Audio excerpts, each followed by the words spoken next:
And I think it's gonna be a long time.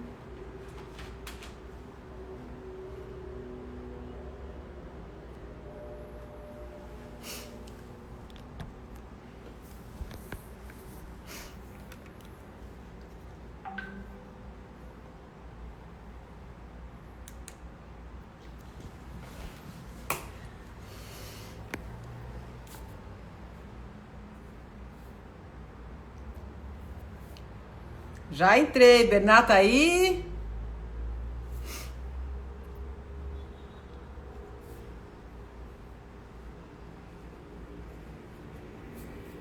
Oi, Fernando, tudo bom?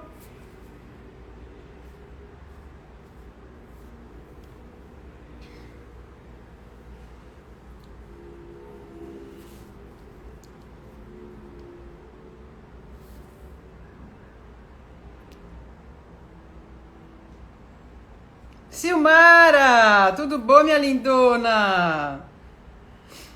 Eu entrei um pouquinho antes porque o Bernardo falou que queria entrar. Tudo ótimo, Fernando. E você? Cida, querida, boa noite.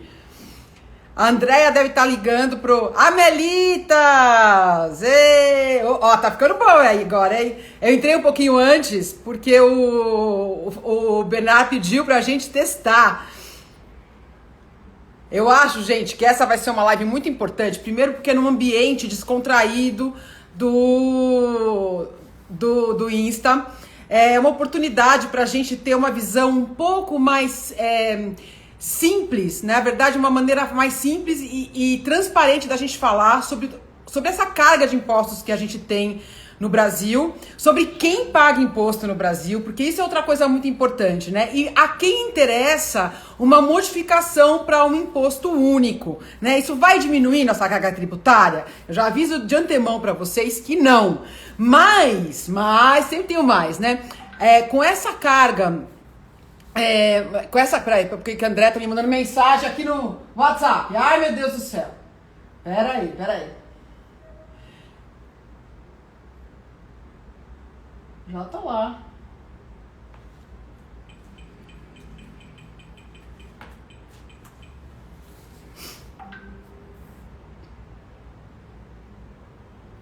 Bom, então, como eu ia falando, né?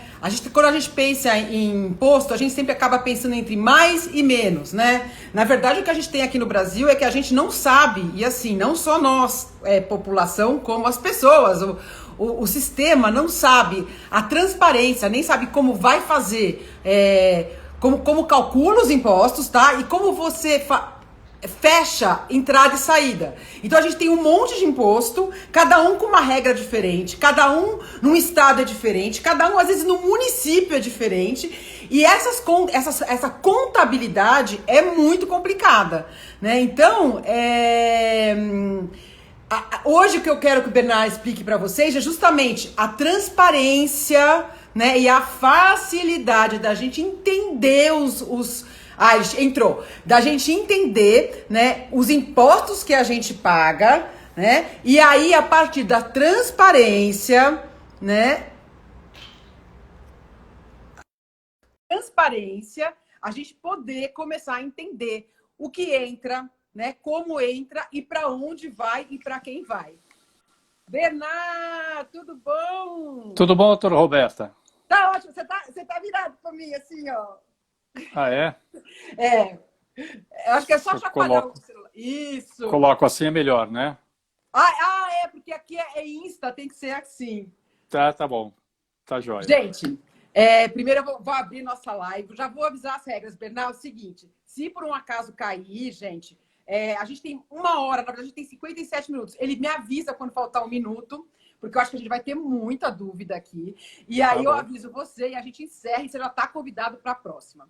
Bom, gente, eu não preciso falar que eu estou aqui com um mago, né, que vai explicar para a gente de uma maneira transparente, detalhada, né, mas de maneira muito simples, porque esse é um ambiente muito informal, Bernardo. Eu acho que a gente deveria, assim como política, economia deveria ser um assunto para a gente conversar o dia inteiro, porque quem paga impostos somos nós e quem recebe as benesses dos impostos também somos nós.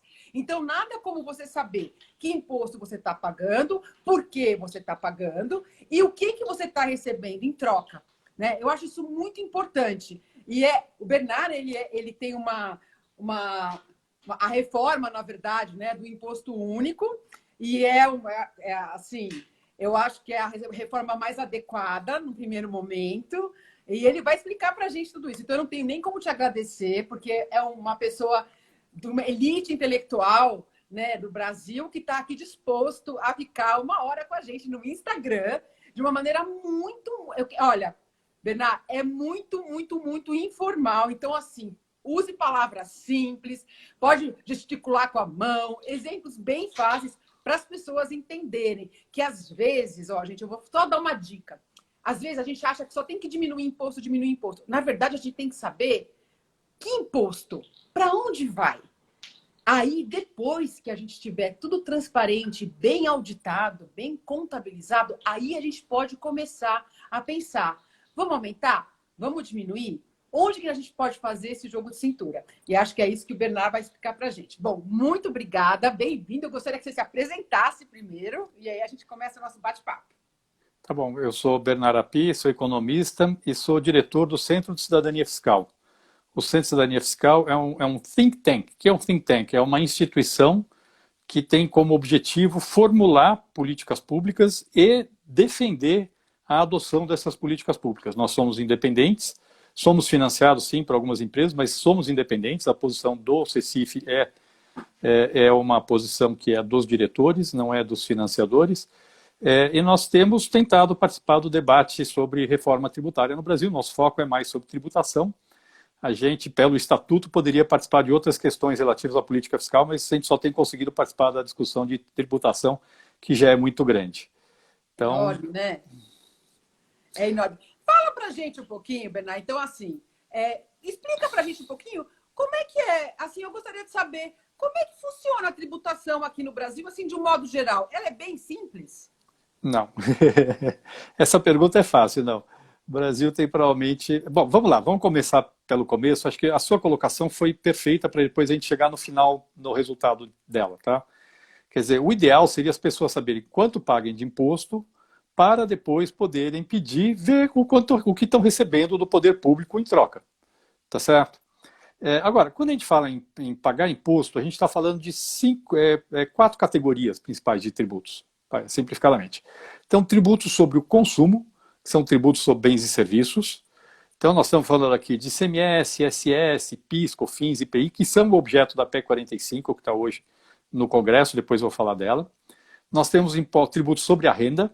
Então, nós temos imposto de renda das pessoas físicas, isso as pessoas conhecem, elas pagam o seu imposto de renda, vê quanto tem na fonte, vê quanto paga depois na declaração de ajuste anual. Tem o imposto de renda das empresas e também a contribuição social sobre o lucro líquido das empresas. E tem outras incidências de imposto de renda, como, por exemplo, aplicações financeiras, quando a gente bota o dinheiro num CDB ou num fundo de investimento, tem lá uma retenção de imposto de renda na fonte e, em alguns casos, também quando você tem remessas para o exterior.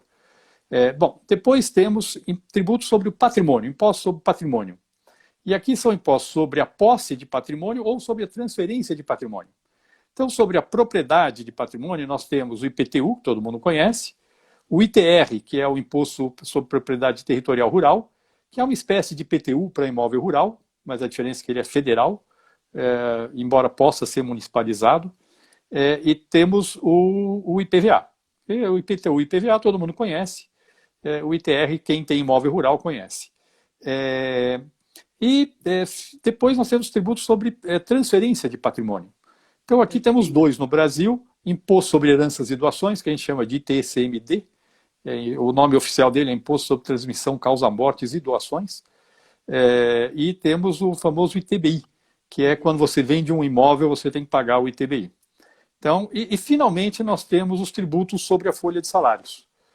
E aqui tem uma questão importante para ver. No Brasil, assim como no resto do mundo, os tributos sobre folha de salários geralmente estão vinculados a benefícios previdenciários. Então, se eles fossem bem desenhados, a rigor seria uma forma de salário indireto. Por exemplo, se você, o que você paga na soma, os tributos sobre a folha tem uma parte do empregador e uma parte do empregado. Mas o relevante do ponto de vista econômico é a soma dos dois, porque no fundo acaba incidindo sobre o salário. E se na soma dos dois o que você paga sobre a folha fosse equivalente ao que você recebe, vai receber de benefício, vamos tentar explicar mais simplificadamente. Se o que você pagasse sobre a folha fosse igual ao custo de uma previdência privada que gerasse o mesmo benefício que você tem com a previdência social pública, na verdade, neste caso, não seria um tributo distorsivo. É uma forma de salário indireto. Você está financiando a previdência que o empregado vai receber no futuro. Eu posso explicar de jeito simples para as pessoas? Pode, claro. É assim, ó. Sabe quando a gente vai pegar o emprego e aí a pessoa fala, olha, o seu salário é tanto. E aí ela fala assim, mas a gente tem um seguro para você poder comer, a gente vai te dar o carro, a gente vai te dar um seguro de saúde. Aí o que o Bernardo está falando é o seguinte, sabe aquele imposto que desconta lá na fonte? Se você pensasse que esse imposto ia ser usado depois para pagar a sua previdência, a sua aposentadoria, algum tipo de benesse, ele seria como um a mais no seu salário. Então, aí seria só uma poupança que você estaria fazendo durante a sua vida de trabalho. É isso? É isso, só que o relevante aqui não é só aquilo que você desconta do empregado. Tá certo? É o que a empresa também paga. É o que a empresa também paga. Isso. Esse é o ponto. Porque então, tem muita gente que não sabe, que não é só do empregado. A nossa folha de salário, o nosso olerite, que no Rio de Janeiro é diferente, né? No Rio de Janeiro é folha de pagamento. Sei que é nome diferente, não é olerite. Bom, e além desse, a empresa ainda paga um valor sobre aquilo, não é isso? Isso, exatamente. Exatamente. E aí o relevante é a soma do que a empresa paga e do que você paga. Porque o que a empresa paga é custo do seu salário. Então, no fundo, é custo para a empresa sobre quando ela está te contratando, tá certo? Inclusive, tem vários estudos que mostram que quando você reduz a tributação da folha na empresa, no longo prazo, a tendência é isso virar salário e não redução de custo para a empresa.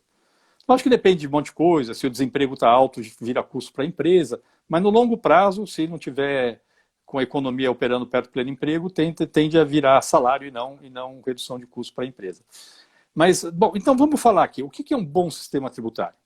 Um bom sistema tributário ele tem duas características desejáveis. Três, né? Uma delas, obviamente, a mais óbvia, ele precisa arrecadar para poder financiar as políticas públicas. A segunda, o sistema tributário tem que ser o mais eficiente possível. O que significa ser o mais eficiente possível? Ele tem que prejudicar o mínimo possível o crescimento da economia. E isso ele faz geralmente quando ele é mais neutro, quando ele distorce menos a forma da economia se organizar. Tá certo? Depois eu vou dar alguns exemplos, vou explicar por que quando o sistema tributário distorce a forma da economia se organizar, a economia cresce menos. Então ele tem que prejudicar o mínimo possível o crescimento da economia. Não tem nenhum sistema tributário que não prejudique um pouco o crescimento, que não seja distorsivo, mas tem que ser o mínimo, o menos distorsivo possível. Tá certo? E finalmente, o sistema... Bom, outra característica obviamente desejável é que ele tem que ser transparente, as pessoas têm que saber quanto estão pagando de imposto. E, finalmente, as pessoas querem que o sistema tributário seja progressivo. Ou seja, quem tem renda maior paga mais imposto do que quem tem renda menor. É bastante razoável, embora, nesse ponto de vista, não dá para olhar só para o sistema tributário. Tem que olhar para a tributação e para o gasto junto. Porque quando você olha só para a tributação, você deixa uma parte da equação fora. Vou dar um exemplo aqui, só para as pessoas entenderem. Isso. A gente sabe que imposto sobre consumo, a gente diz que é um imposto regressivo. Por que ele é regressivo? Porque pobre consome uma parcela da renda maior do que rico. Rico poupa mais do que pobre. Tá certo? Então, quando você tributa o consumo, suponho que tributa tudo e por igual, você está tributando mais a renda do pobre do que a renda do rico. Agora, suponho que você tem um país onde você não tem imposto sobre consumo. Aí você cria o imposto sobre consumo e usa toda a receita dele para financiar a educação pública, saúde pública e transferência de renda para as famílias mais pobres. O efeito da soma dos dois vai ser positivo, vai ser progressivo. Você vai ter melhorado a distribuição de renda com a soma do que você tributa e aquilo que você transfere para as pessoas de mais baixa renda. Tá certo? Mas ainda assim tem essa discussão de que, na medida do possível, o sistema tributário tem que ser o mais progressivo possível. Isso diz respeito, sobretudo, à tributação da renda. O mais importante aqui é a tributação da renda. É o padrão no mundo, embora tenha algumas exceções, pouquíssimas, o padrão no mundo é imposto de renda é progressivo. Quanto mais maior a sua renda, maior a alíquota que você paga de imposto de renda. Esse é o padrão em quase todos os países do mundo, é também no Brasil. Tá certo? Aí vamos olhar o que tem no sistema tributário brasileiro. Ele prejudica o crescimento? Prejudica e muito. Eu vou explicar muito. E aqui o problema está principalmente sobre os tributos sobre bens e serviços, tributos sobre consumo. Eu vou tentar explicar isso depois. 2, ele é suficientemente progressivo? Não. Não é. Existe uma parcela por vários motivos. Um deles é, obviamente, que ele é mais concentrado em tributação do consumo do que em tributação da renda. Mas é sobretudo porque no imposto de renda tem uma parcela muito relevante das pessoas de alta renda que paga pouco imposto de renda. Então depois vou tentar explicar um pouco essas distorções todas que a gente tem. Tá certo? Bom, posso ir seguindo aqui? Porque isso aqui é um... Pode, porque esse assunto eu estou aqui... Se eu achar que está muito complicado, eu te aviso. Tá bom. Tudo bem. Então vamos falar primeiro... Vocês entenderam, né? O que ele está falando é o seguinte, gente, bem simples, né? Quem compra mais coisa e quem gasta mais, quem gasta todo o salário no mês, acaba pagando mais imposto do que quem guarda metade do salário, né? Porque tem um salário muito grande e acaba comprando até mesmo quanto da pessoa, mas paga menos imposto sobre o que ganha porque comprou proporcionalmente menos. Ou seja, aqui no Brasil, menos imposto quem é sobre mais consumo. pobre acaba pagando mais imposto sobre consumo. Sobre consumo, isso. O imposto de renda deveria corrigir isso, tá certo? O imposto sobre consumo, eu vou falar isso depois, o imposto sobre consumo ele não é bom para fazer política distributiva. O imposto sobre consumo é para arrecadar, para depois você financiar o gasto público, que se for bem desenhado, melhora a distribuição de renda. O imposto para fazer política distributiva é o imposto de renda e também os impostos sobre patrimônio. Mas os impostos sobre patrimônio, na verdade, eles são menos relevantes em termos de arrecadação em todos os países do mundo. Eles não são. O imposto de renda sempre arrecada muito mais que os impostos sobre patrimônio em todos os países do mundo. Então, de fato, o principal instrumento para fazer política distributiva seria o imposto de renda. Bom, então, e aí volto a falar, um bom sistema tributário, ele é o mais eficiente possível e o mais justo possível, no sentido de que rico paga mais imposto que pobre. O sistema tributário brasileiro é muito ruim nos dois sentidos. Ele é extremamente ineficiente, prejudica muito o crescimento da economia brasileira e ele é também, ao mesmo tempo, bastante injusto, porque uma parcela muito importante das pessoas que têm renda alta paga muito imposto de renda no Brasil. Então eu vou tentar depois explicar isso um pouco melhor. Talvez as pessoas que estão vindo aqui não vão gostar do que eu vou falar, mas a gente tem que falar porque a gente tem que ser muito transparente quando a gente apresenta os problemas. Sim, até eu como médica, né, eu tenho meu consultório, eu tenho a minha firma e tudo mais, e querendo ou não, com essa reforma eu vou acabar talvez, por um momento, achando que pago mais. Mas será que eu vou estar pagando mais e esse mais não vai se refletir em muito mais pela sociedade? Então a gente tem que fazer esse treino, né, que é uma mudança de conceito. Né? Então, eu acho importante. Você vai chegar lá, Bernardo, mas assim... Eu vou chegar lá. Exatamente. Acho que a gente tem que ouvir, porque todo mundo está cansado de pagar muito imposto no Brasil, sem dúvida nenhuma. Todo mundo está cansado de ver políticas públicas baseadas em achismos, né? Agora, se a gente quer mudar, a gente tem que começar a fazer políticas públicas baseadas em evidências. E nada mais forte do que uma comissão que faz tudo isso, que é o CECIF, entendeu? Baseada nas evidências melhores do mundo, com técnicos sensacionais. Ou a gente acredita nisso e aí começa as mudanças e a gente, às vezes... Gente, não tem como fazer. Ninguém gosta de pagar imposto. Conhece alguém que gosta de pagar imposto? Não existe. Também não conheço. Só que tem uma coisa. Se você paga o seu imposto, mesmo que ele seja alto, e você vê uma benesse na sociedade, você não vai gostar na hora de pagar, gente. Não adianta. Só que você vai ficar pensando, poxa, quer saber? Olha que a criminalidade diminui um pouco. Será que isso tem a ver com esse imposto que eu paguei? Aqui no Brasil, a gente vê o contrário, né? A gente paga, ou finge que paga, né? E aí, a gente vai ter as políticas públicas que a gente tem. Então, continua, Bernardo. Tá bom. Bom, tem a parte tributária que eu vou falar hoje, tem a parte do gasto público. Nós temos que cobrar a melhor qualidade de gasto público, tá? Isso é fundamental. absolutamente fundamental, tá certo? Eu trabalho na área de tributária, mas tem algumas pessoas que trabalham na área de melhorar o gasto público, isso é absolutamente essencial. A gente gasta muito mal no Brasil, não é só que a gente gasta muito, a gente gasta muito mal. Antes de começar a falar, então, sobre cada categoria de tributo e os problemas que a gente tem hoje no Brasil e as soluções, ou pelo menos onde tem solução, eu vou falar um pouquinho, antes primeiro, sobre a questão da carga tributária. Carga tributária hoje no Brasil deve estar perto de 33% do PIB, um pouco mais que 33% do PIB. É uma carga bastante alta para um país em desenvolvimento, que nem o Brasil. É uma carga mais comum em países mais desenvolvidos que têm amplos programas de seguridade social. Então, países da Europa, os países nórdicos, França, Alemanha, esses países costumam ter cargas tributárias um pouco mais altas que a brasileira, mas também entregam muito para a população. Tá certo? Países que são mais liberais, como os Estados Unidos, geralmente têm uma carga menor, mas também o governo entrega menos para a população. Tirando a educação, entrega muito menos do que os países que têm sistemas de proteção social mais efetivos, como os da Europa. Tá? Agora, vamos falar um pouco sobre os problemas do sistema tributário brasileiro. Então, falar primeiro sobre os tributos sobre o consumo. Na questão da tributação do consumo, o principal problema é que são os tributos sobre o consumo brasileiro, que a gente chama de tributos sobre bens e serviços também, eles prejudicam muito o crescimento da economia brasileira.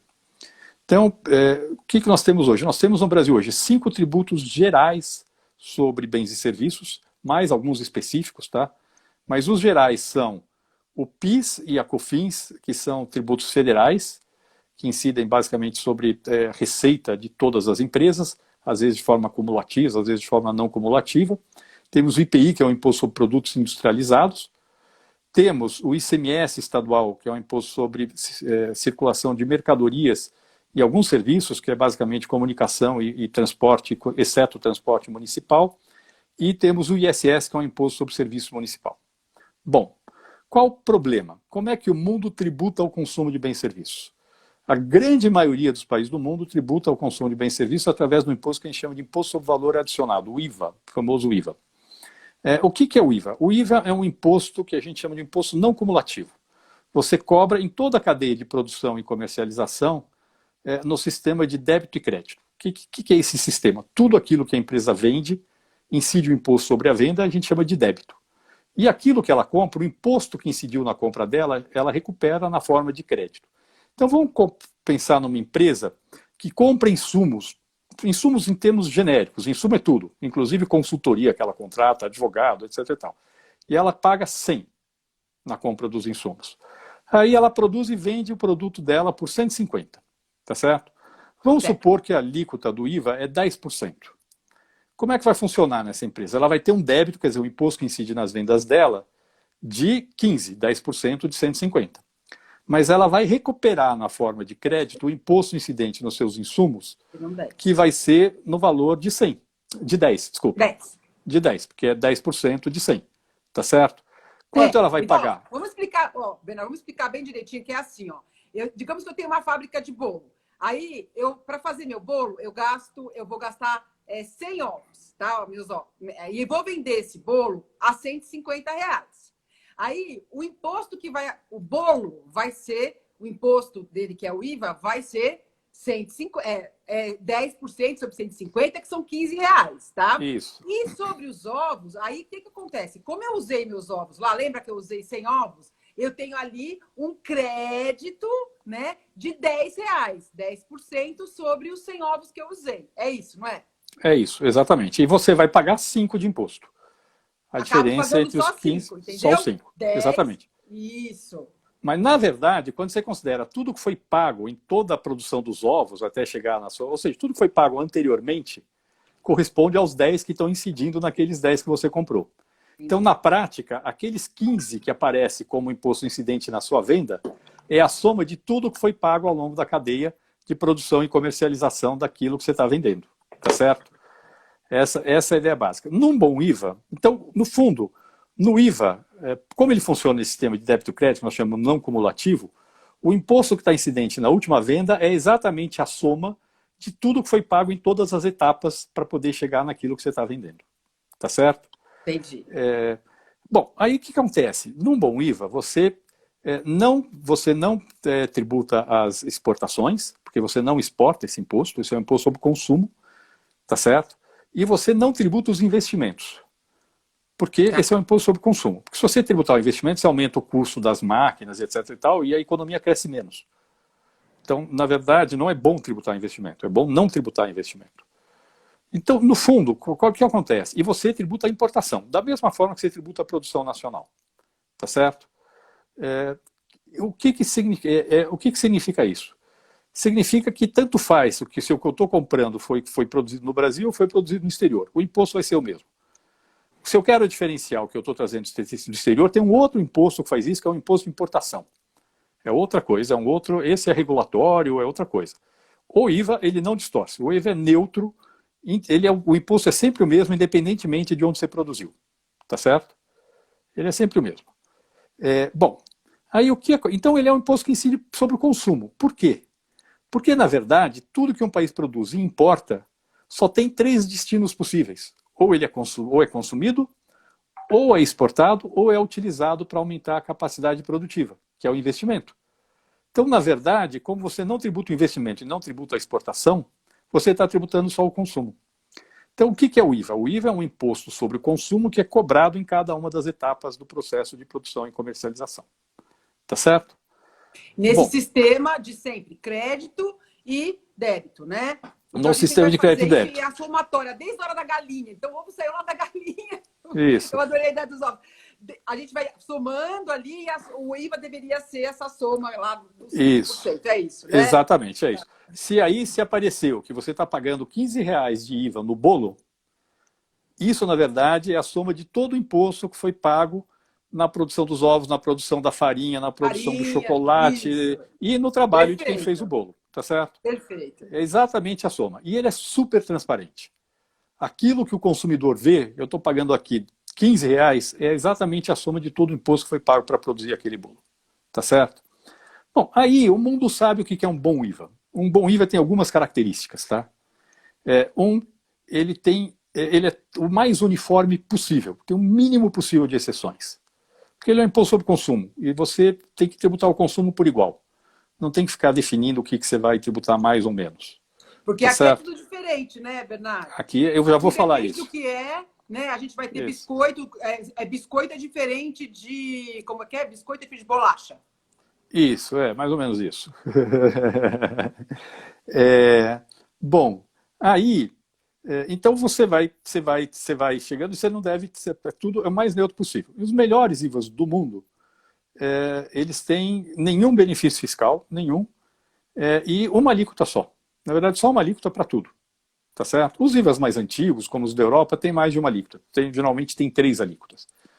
Mas, às vezes, a alíquota é mais baixa para algumas coisas, mas os melhores IVAs do mundo têm uma alíquota só e é consenso que é melhor ter uma alíquota só. Toda vez que você tem mais de uma alíquota, você automaticamente já tem mais custo para pagar imposto e mais disputa, contencioso, litígio, porque o contribuinte sempre vai tentar interpretar a favor dele e o fisco sempre contra ele. Tá certo? Isso sempre vai acontecer e acontece em todos os países, não é só no Brasil, não. Que outras características tem o IVA? Ele tem que ter crédito amplo, quer dizer, tudo aquilo que é utilizado na atividade produtiva dá crédito. Não importa se eu comprei farinha, ovo ou contratei o serviço de um advogado para poder fazer o meu trabalho, tudo aquilo dá crédito, vem tributado e dá crédito, tá certo? Terceiro, se um exportador, por exemplo, acumula crédito, porque ele vende com alíquota zero, mas ele comprou insumos que vieram tributados, o governo tem que devolver rapidamente para ele esse imposto. Devolve rapidamente, tá certo? E, finalmente, o bom IVA é cobrado no destino, que é onde está o consumidor. Então, entre países, isso significa não tributar a exportação e tributar a importação. Mas quando você tem IVAs dentro do país, entre estados, por exemplo, como é o caso do ICMS, significa que na venda de um estado para o outro, o imposto deveria pertencer ao estado de destino. Que é exatamente igual eu cobrar zero no estado de origem, que é como se eu tivesse uma exportação do estado de origem para o de destino. Tá certo? Bom, aí vamos olhar o que nós temos no Brasil. A gente tem um sistema que, na verdade, é o oposto do que é um bom IVA. A gente tem um sistema que, na prática, só tem exceção, não tem regra. Então, o bom IVA é um imposto que tem uma regra uniforme para todo mundo. Aqui no Brasil, a gente tem um sistema que só tem exceção. Exceção em todos os sentidos. A gente tem, primeiro, a alíquota para tudo quanto é gosto, em todos os tributos. tá certo? Então, só para dar uns exemplos, assim, na maluquice que é, IPI. IPI de perfume concentrado no Brasil é 42%. IPI de água de colônia, que é perfume com água, é 12%. IPI de Del Colônia, que é uma água de colônia com umas gotas de antibacteriano, é 7%. Assim, não tem lógica nenhuma o nosso sistema tributário. Tá certo? Lógico, dependendo de como você registra alguma coisa, né? Aí você vai ter essa tributação. E a gente consegue controlar isso com qualidade, Bernardo? Ah, não sei. É Acho que tudo não, dá né? litígio. Te garanto que dá litígio. Te garanto que dá litígio. Com Aí vai certeza. lá o fiscal da Receita. Não, o que você está vendendo aqui, o fiscal da Receita tem que saber se o que você está vendendo é perfume com água ou perfume sem água, entendeu? É uma maluquice. É uma maluquice completa. Ou se é um perfume com água com antibacteriano. Ele vai ter que fazer um teste químico para saber se você está fazendo, pagando o imposto correto, entendeu? Coisa completamente maluca. Ou seja, Aí isso outra... dá margem para muita corrupção, né? Dá margem para muita corrupção. Dá margem para muita corrupção. Segundo, o bom IVA, isso é um ponto muito importante que eu não falei, ele incide sobre toda forma de atividade econômica, todo tipo de consumo, mercadoria, serviço, tudo. Intangíveis, comprei um software, paguei pela Netflix, não importa. Tudo é tributado por igual, tá certo? É Aqui tudo no igual Brasil, para todo mundo. é tudo igual para todo Porque mundo. é o imposto. É isso, exatamente. Aqui no Brasil, e ele tem uma base só. Então, se uma empresa que produz mercadoria utilizou serviço na produção dela, então ela contratou um advogado, e o advogado pagou o imposto, ela recupera o IVA, tá certo? Aqui no Brasil não, nós separamos mercadoria de serviço. Então, mercadoria paga ICMS e serviço paga ISS. Os dois não conversam um com o outro. Automaticamente, eu já estou criando o que a gente chama de incidência cumulativa. O ISS incide e não dá crédito para ninguém, tá certo? Ou quando um prestador de serviço compra uma mercadoria, ele não recupera o crédito de ICMS. Então, no fundo, eu estou fazendo um monte de tributos que estão incidindo no meio da cadeia que eu não estou recuperando. Eu rompi com aquela ideia da recuperação do crédito. Tá certo? O efeito disso é que, na verdade, no fim, eu estou pagando imposto no meio da cadeia que eu não estou recuperando. Então, aquela ideia de desonerar a exportação, aquela ideia de desonerar investimento foi para o buraco. Eu estou tributando investimento e estou tributando exportação e o país está crescendo menos por causa disso. Tá certo? E o bom IVA, como eu falei, é totalmente neutro. Aqui no Brasil, por causa dessa maluquice do nosso sistema tributário, aqui, como eu falei, a gente só tem exceção. O bom IVA não tem benefício fiscal. Aqui a gente tem benefício fiscal de tudo quanto é tipo em todos os tributos. Tá certo? Então, assim, eu tenho benefício fiscal muito conhecido, esse benefício do ICMS da guerra fiscal. Que um Estado dá benefício para tentar atrair uma empresa para o Estado. Você fala, bom, mas isso é política de desenvolvimento. Funciona? Não, não funciona. É bom para o país? Não, não é bom para o país. Então, vou dar um exemplo aqui só para entender. É muito comum os estados darem benefício, por exemplo, para atrair centro de distribuição. Só para levar o centro de distribuição para lá. Então, pensa no mundo sem imposto. No mundo sem imposto, você vai montar o centro de distribuição aonde? Onde você reduz o custo de logística. Você gasta menos com caminhão, caminhoneiro, combustível para poder levar o seu produto para o seu consumidor. Aqui no Brasil, não. Você monta o centro de distribuição onde você recebeu o melhor benefício fiscal. Só que aquilo que para a empresa faz sentido, que é eu estou reduzindo o meu custo, para o país não faz sentido. Porque você está aumentando o custo de logística. Então você está gastando mais caminhão, mais caminhoneiro, mais combustível do que você precisaria gastar para levar o mesmo produto para o mesmo consumidor final. Então, do ponto de vista do país, a gente está produzindo menos do que a gente poderia produzir, porque o sistema tributário me induz a me organizar de uma forma que eu sou menos eficiente. Ou seja, eu gasto mais capital e trabalho do que eu precisaria gastar se não fosse o sistema tributário distorcer a minha opção de como eu vou organizar a produção. Deu para entender? Eu vou dar um outro exemplo então, aqui. Vocês entenderam isso, gente? Olha só o absurdo. Então, assim, digamos que eu venda os meus bolos lá, que eu comprei os meus ovos, todo mundo que compra meu bolo está aqui em São Paulo. Mas eu tenho um sistema tão complexo, né? E para entregar esses meus bolos, eu às vezes vou até a pé entregar, sabe? Mas é tão complexo que vale mais a pena eu mudar para o Acre, que lá ele vai me dar um incentivo fiscal tal, e eu vou mandar meus bolos produzidos lá do Acre para São Paulo. Ou Não, seja, é até pior que isso. É pior que isso. Você tem incentivo para mandar o bolo de São Paulo para um outro estado, para o Acre, para voltar para São Paulo, para ser consumido em São Paulo. É o centro de distribuição, é verdade, né? Eu produzo aqui, mando para o Acre, e do Acre volta para cá. Nossa, Isso, exatamente. Esse é o sistema tributário brasileiro. Tem também problema de você atrair empresa que não tem vocação. Então, no fundo, todos os estados hoje no Brasil dão benefício fiscal. Então, por exemplo, São Paulo, nosso estado, dá benefício para frigorífico, que sem o benefício provavelmente deveria estar onde está o boi, que é lá no Centro-Oeste. Aí tem o estado de Centro-Oeste que dá benefício para montadora, que sem o benefício deveria estar em São Paulo, tá certo?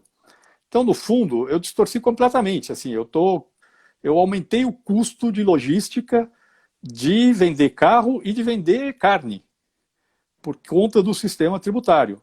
E assim, eu nem sei qual gera mais emprego, tá certo? Talvez até o frigorífico até gere mais emprego que a montadora, mas está errado, está tudo no lugar errado, tá certo? Eu montei tudo no lugar errado. Aí tem outros tipos de distorção. Eu vou dar um outro exemplo. Aqui no Brasil, no geral, o que a gente chama de serviço paga muito menos imposto que mercadoria. Então, eu vou dar um exemplo do efeito disso. Suponha que eu quero construir um prédio, tá certo? Aí, se eu construir um prédio com concreto armado, em que o grosso, eu gasto muito, o grosso do dinheiro que eu gasto é no canteiro de obra, eu compro cimento, compro lá uma serragem e eu gasto no canteiro de obra, eu vou pagar ISS e PIS/COFINS cumulativo. Eu vou pagar 8,65% do valor adicionado no canteiro de obra. Aí eu quero construir o mesmo prédio com estrutura pré-fabricada. Aí o valor não é mais adicionado no canteiro de obra, é adicionado na indústria que fabrica aquela estrutura. Tá certo? É uma estrutura que eu fabrico na indústria, levo e monto na obra. Aí o que acontece aqui no Brasil, quando eu tenho uma estrutura pré-fabricada na indústria, eu vou pagar ICMS, que uma alíquota, sei lá, deve ser, para uma estrutura metálica, por exemplo, é 12%, e mais PIS/COFINS cumulativo, que é 9,25%. Então, o prédio feito com estrutura pré-fabricada fica uns 10% mais caro do que o prédio feito com concreto armado por razões tributárias.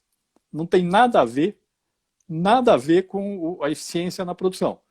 Tá certo? Então, isso aí é legal explicar de novo. Assim, vamos lá, gente. É o seguinte, eu resolvi fazer um prédio super bacana, moderno, ajudando uma outra empresa que faz uns pré-fabricados. Vem a parede já pronta, com o banheiro, com tudo. Eu só tenho que montar tipo um Lego, né? Aí eu vou pagar, pelo que eu entendi, 20%? Quanto que é de imposto?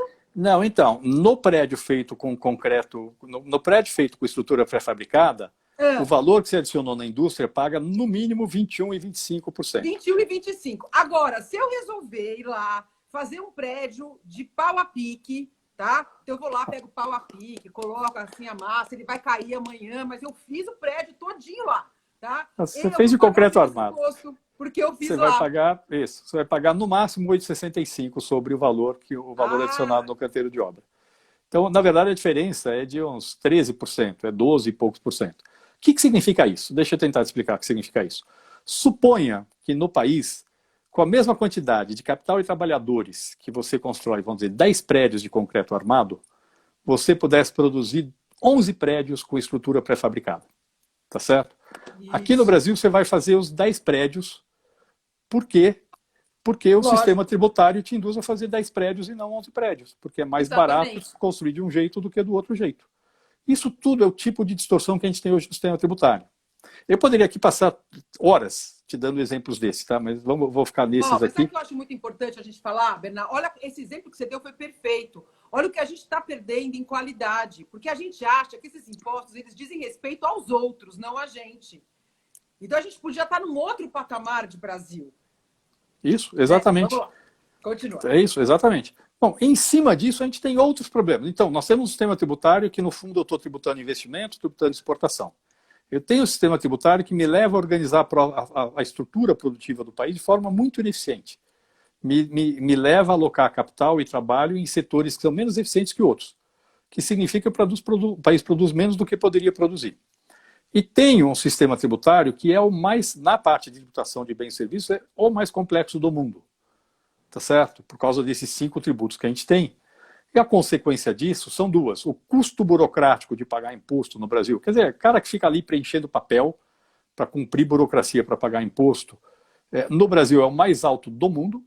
Segundo o Banco Mundial, uma empresa de porte médio, eles têm lá uma empresa padrão de porte médio, ela gasta 1.500 horas por ano para só cumprir obrigação de tributária, tá certo?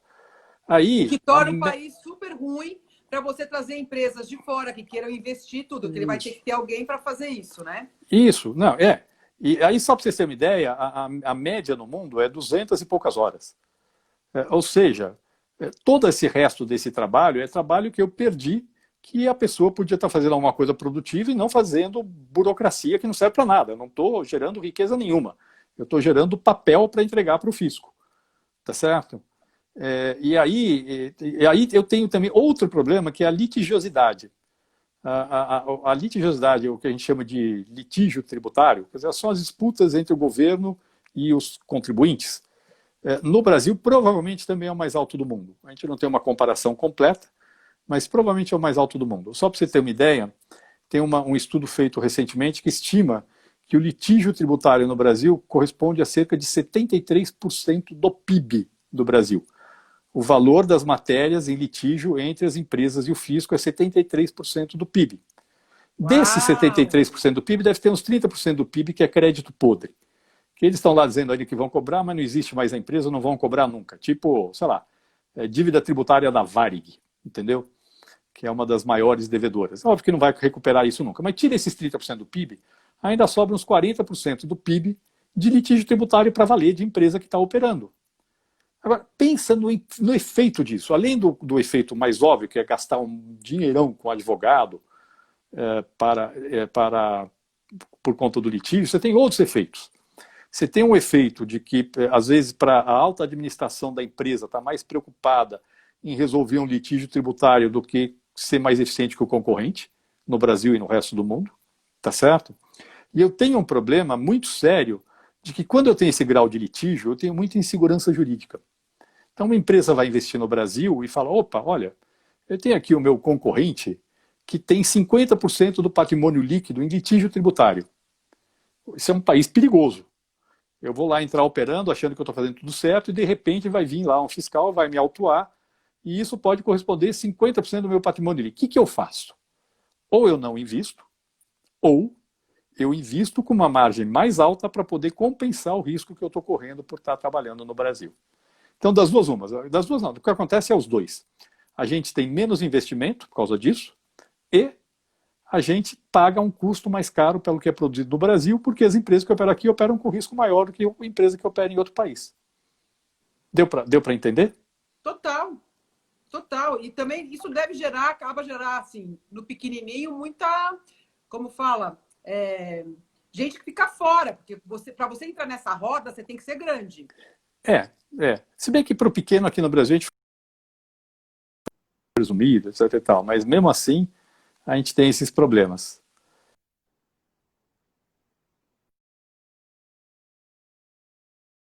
O sinal tá ruim. Será que é o meu?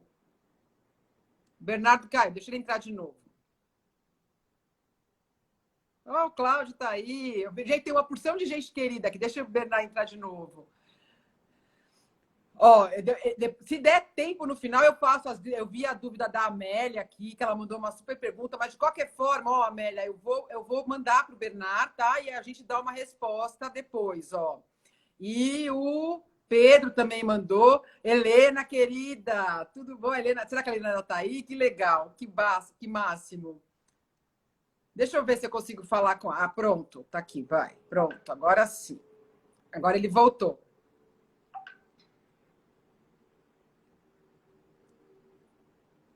Cláudio, querido, tá aí. Que legal, Cláudio. Oi, Roberto.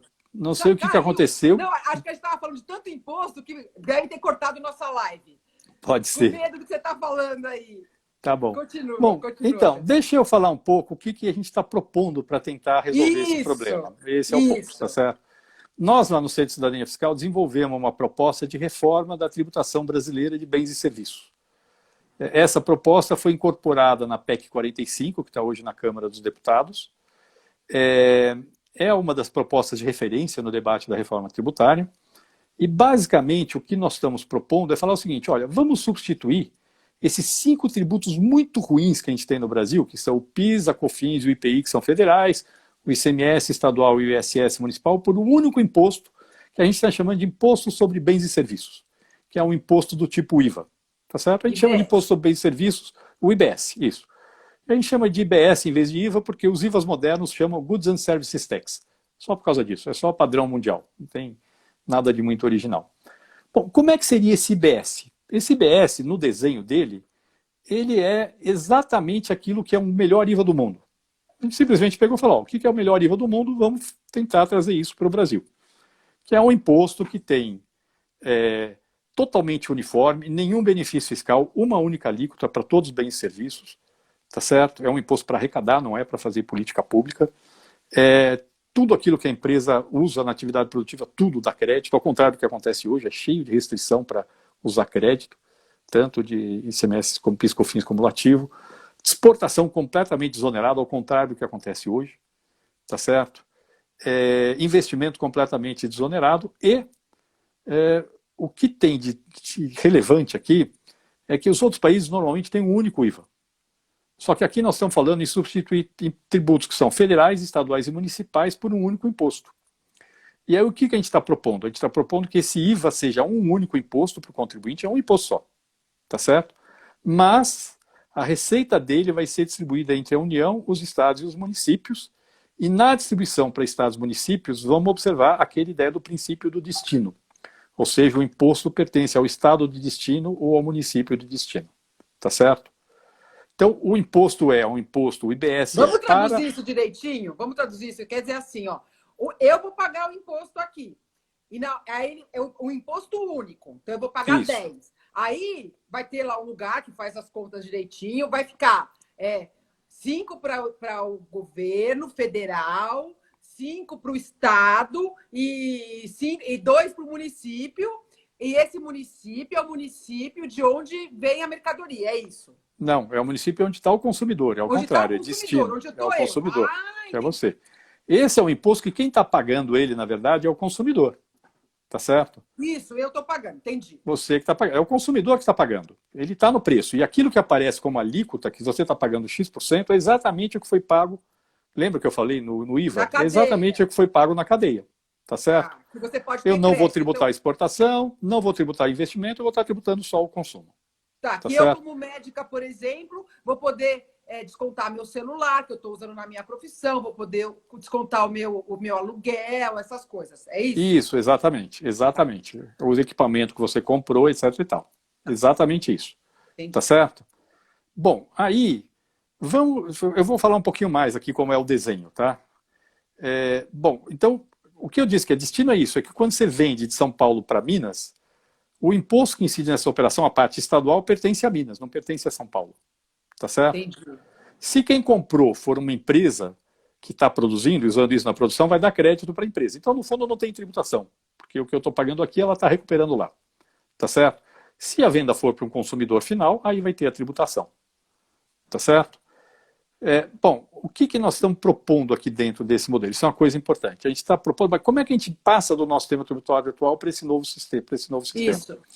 A gente está propondo uma transição de 10 anos. E tem 2 períodos aqui. Tem um período inicial em que a gente vai criar esse novo imposto IBS com uma alíquota bem pequenininha, de 1%. E aí, inclusive, o que você recolher disso, você vai descontar do que você está devendo de COFINS. Então, não tem aumento de carga tributária, mas é para testar o novo imposto. Você pagou X de IBS e você vai descontar isso do que você deveria pagar de COFINS. Tá certo? E aí a gente opera 2 anos com esta alíquota de 1%. Por quê?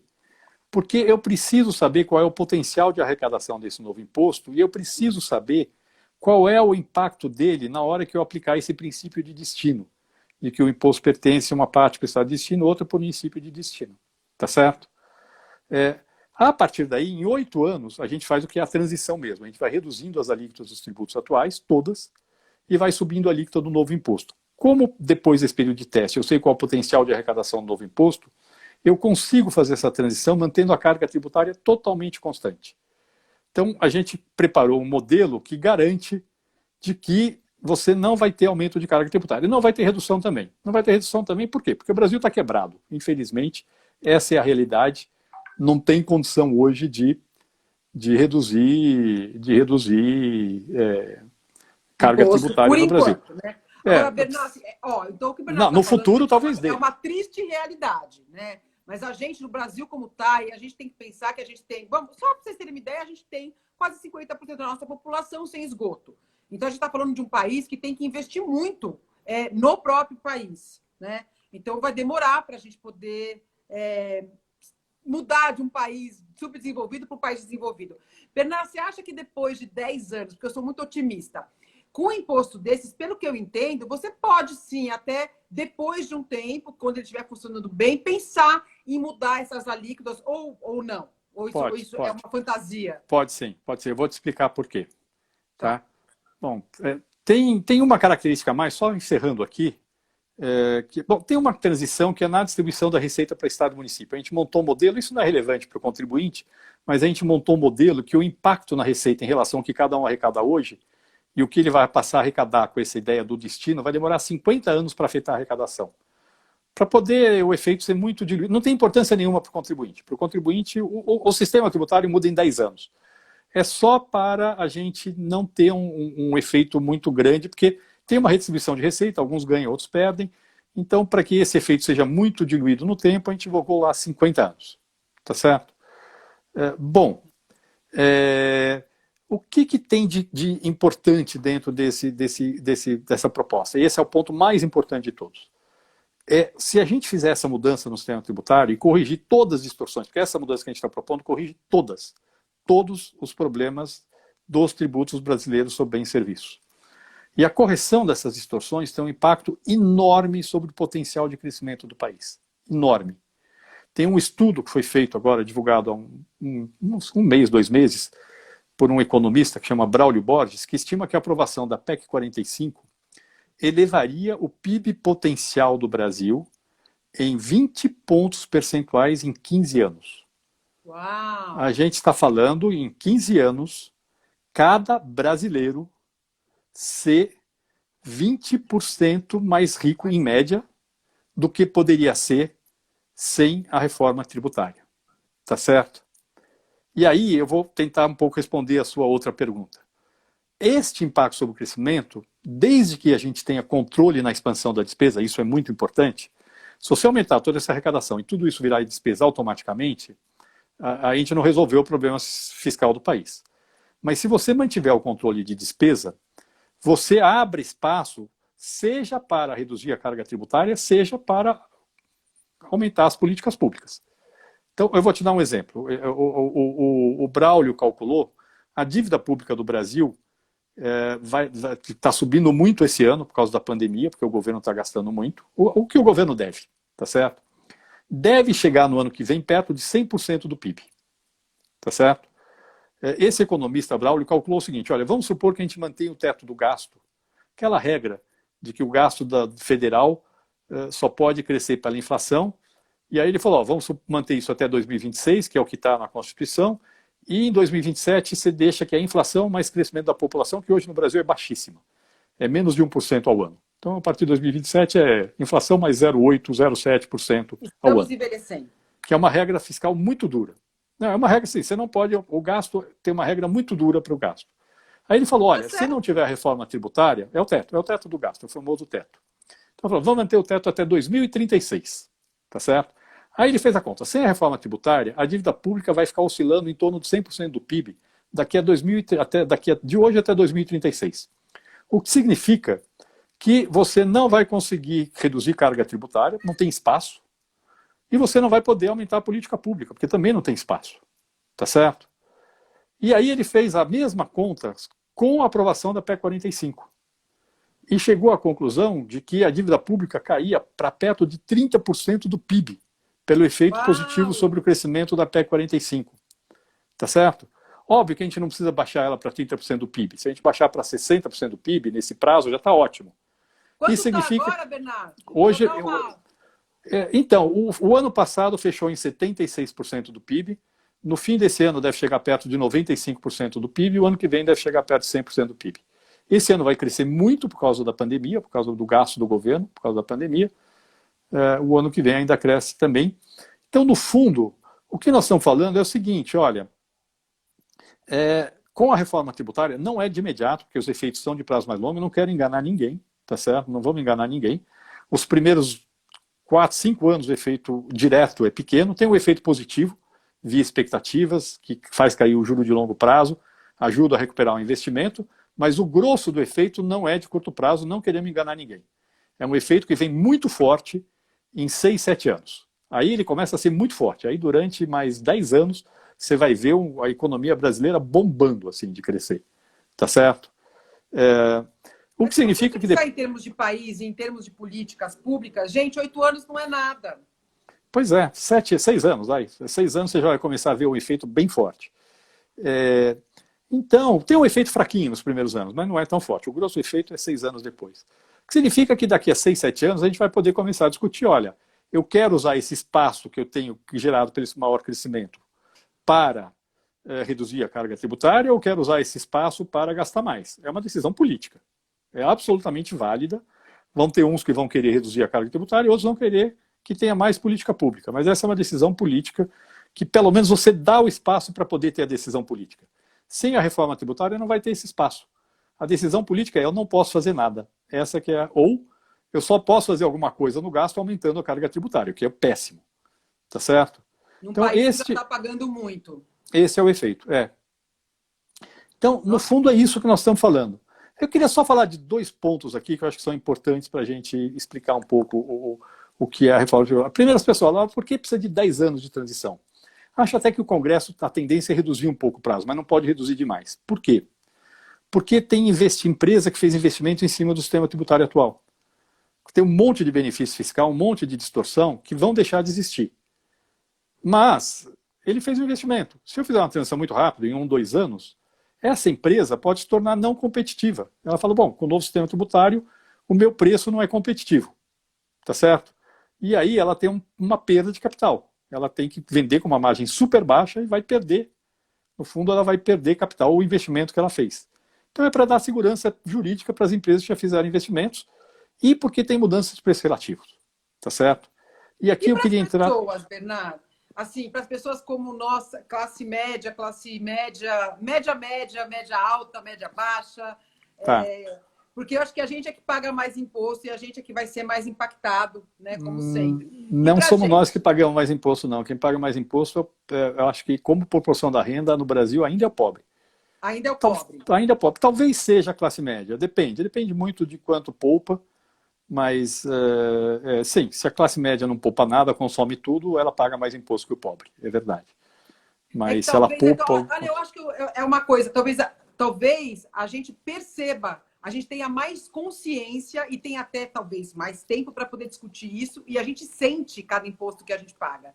Tá. Porque a pessoa mais pobre, às vezes, ela nem sabe que está pagando mais imposto. Agora, Roberta, precisa entender o que é classe média no Brasil, hein? Eu conheço gente que ganha 30 mil reais por mês e acha que é classe média. No Brasil não é classe média, não. Quem ganha 30 mil reais por mês está no 1% mais rico da população. Tá certo? Não é classe média. Tá certo?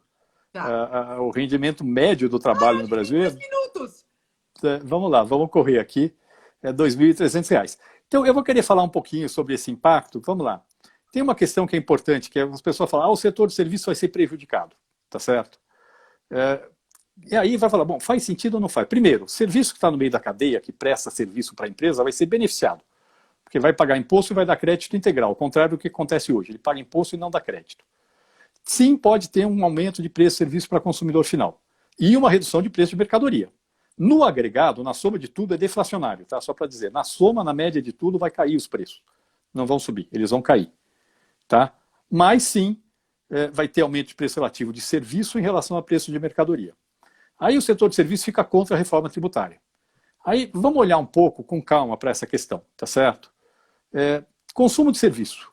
Quem é que consome serviço no Brasil? A gente vai olhar lá na pesquisa de orçamentos familiares e dizer o seguinte, olha, família que tem renda até 2 salários mínimos, 9% do consumo é serviço. A família que tem renda de mais de 25 salários mínimos por mês, 31% do consumo é serviço. Então, quando você tributa menos serviço que mercadoria, você está tributando menos o que o rico consome do que o pobre consome. Não faz muito sentido, tá certo? Realmente não faz muito sentido. Pode fazer sentido ter, e eu acho que vai ter, um tratamento diferenciado, não está na PEC 45, mas acho que no Congresso vai entrar, pode fazer sentido um tratamento diferenciado para educação e saúde. Mas não porque é serviço. Não porque é serviço, mas porque você, quando está usando educação e saúde privada, você está deixando de usar educação e saúde pública. Agora, não necessariamente, Roberta, isso significa alíquota menor. A Tá. gente está montando um sistema que permite devolver o imposto para os consumidores. Então, por exemplo, a gente pode falar o seguinte, olha, eu tenho filho, vou lá, vou fazer rapidinho.